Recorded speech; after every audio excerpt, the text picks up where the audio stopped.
The 2026 Senate and House elections are shaping up to be a financial disaster for the Democrat Party, with recent news that the Republican National Committee dominated fundraising efforts in June.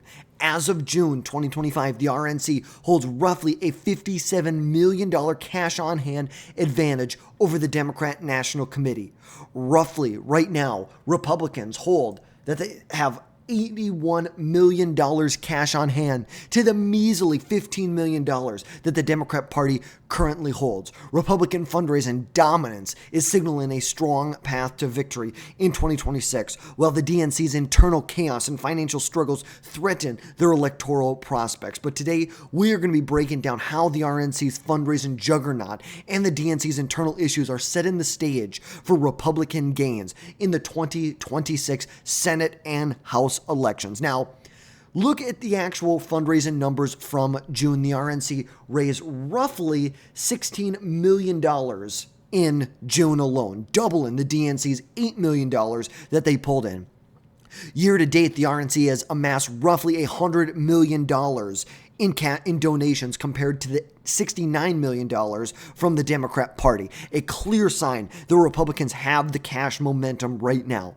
Now, for the 2026 cycle, Republican committees, which that means the RNC, the National Republican Senatorial Committee, and the National Republican Congressional Committee, have raised combined $214 million, outpacing the Democrat Party by roughly $45 million. The RNC's $80 million cash on hand dwarfs the DNC's $15 million that they currently have, giving Republicans a massive war chest for the midterms. And this does not include any money that President Donald Trump has in any of his political action committees in his massive war chest that is inching up on $1 billion right now.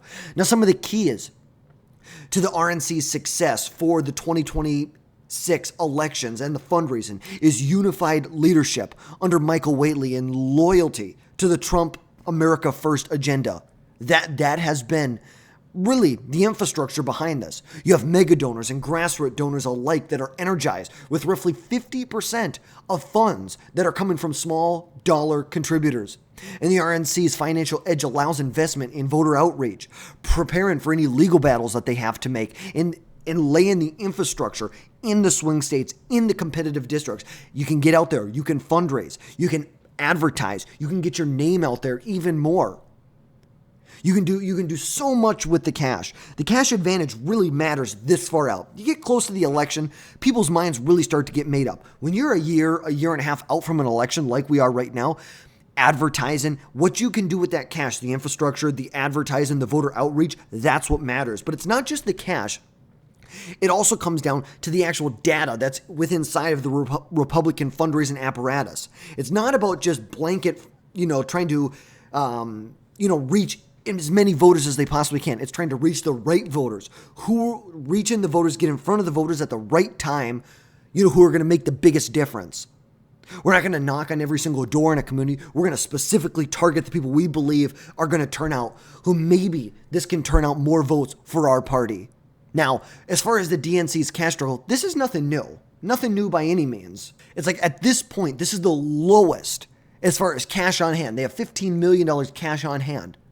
That is the lowest they have had in probably the last 4 or 5 years, signaling that donor distrust is at a high. It's at a height after the 2024 losses. Large donors are holding back, with some DNC officials considering using a line of credit, actually going into debt to stay afloat. And this is all under the new leadership of Ken Martin. He was the former chair of the DFL in Minnesota, was elected, and has just really done a terrible job at the top of the DNC.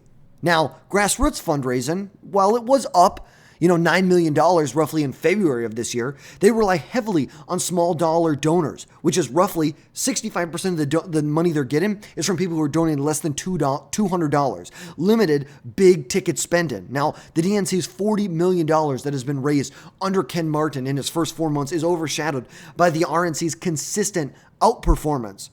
We know the Democrats in 2024 spent roughly $370 million, nearly $100 million more than the RNC, yet they lost key races, showing that they were extremely inefficient. This is what we were talking about. It's all about the efficiency of this cash. Who are you reaching out to? They turned a lot of this over to people like Charlie Kirk. Charlie Kirk, people like him who are actually able to use this money, able to use this big data apparatus that they have to target the right people at the right time. Now, Ken Martin's leadership is under fire, with infighting plaguing the Democrat National Committee since Trump's victory in 2024. You have big issues like former Vice Chair David Hogg, his push to primary incumbents, which sparked a lot of backlash, forcing him to resign at one point. You have two major labor union leaders rejected DNC nominations, which weakened Martin's coalition. DNC members removed by Martin calls infighting a distraction from the policy focus, though. Now, right now, there's many Democrat representatives who have been criticizing the, quote, embarrassing public feuds, arguing, focusing on, you need to focus on opposing Trump's agenda, not all this infighting with inside your party. But that's okay. I lean to the right. I am totally okay with this. Because the party has no clear party leader. They don't exist. And polls show Democrats lack a unifying figure and a vision. And you want to look at a generic congressional ballot, they are falling behind, extremely far behind where they were in 2018 on the congressional ballot. And this is all because of internal dysfunction. It is all internal dysfunction. There is no leader at the top of the ticket.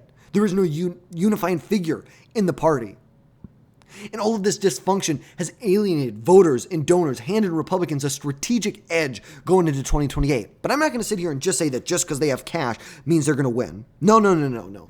We saw what happened in 24. Democrats spent roughly $100 million more than Republicans, but they still lost in a lot of competitive races. They did win some competitive races, no doubt about that. It's like you look, 2024, Tammy Baldwin held on in Wisconsin. Alyssa Slotkin held on in the state of Michigan, very close elections. Ruben Gallego won in the state of Arizona. You have Jackie Rosen, who won in the state of Nevada. These are big victories. Like, let's not, big victories for the Democrat Party at the end of the day. They also were able to expand shrink the margin of victory, or the margin that Republicans have in Congress. Some key races that they won in Adam Gray won in California's 13th congressional district, along with, you go all the way down here, where you have Derek Tran beat out Michelle Steele in Congressional District 45 in California. Look at places like New York. Democrats won 4 seats back in New York. You have New York 4, New York 3, New York's 19th Congressional District, and New York's 22nd Congressional District. They won some key races. Like, let's be honest about this. They won some key districts. There was also some redistricting that occurred. You saw in Alabama, there's only one district that's held by a Democrat. Now, after redistricting, there's now 2 that are held by Democrats in the state. Similar things happen in Mississippi, or I should say, you're probably going to see things happen here in Texas pretty quickly. But still, the RNC has a massive cash advantage, and this will help Republicans. It may not be everything that they need, but a $57 million cash advantage fuels early campaign infrastructure from ads to the ground game. And Republican unity contrasts heavily with the DNC's disarray, boosting the GOP's morale and voter turnout. You also have the RNC's legal efforts, like 40-plus election lawsuits, strengthening voting integrity, and key GOP priorities that you need money to do. President Trump's America First momentum will carry into the midterms, with the RNC backing candidates aligned with President Trump's America First vision. Not this isolationist vision of the world that a lot of people in the Republican Party are trying to push. The America First, peace through strength momentum. That's what you need. And the DNC's weak fundraising limits their ability to compete in key battleground states like Florida, like Ohio, like New York. There's a lot of key battlegrounds, especially in seats that you're looking at. Now, Republicans can capitalize on the DNC's lack of message to dominate policy debates on healthcare, on the economy, on security. And with roughly $126 million total cash on hand across all the committees, they can fundraise a lot. They can go on the offensive. They can sell to the American people the vision that they want to sell. This is a perfect place to be as a Republican. This is the best place to be.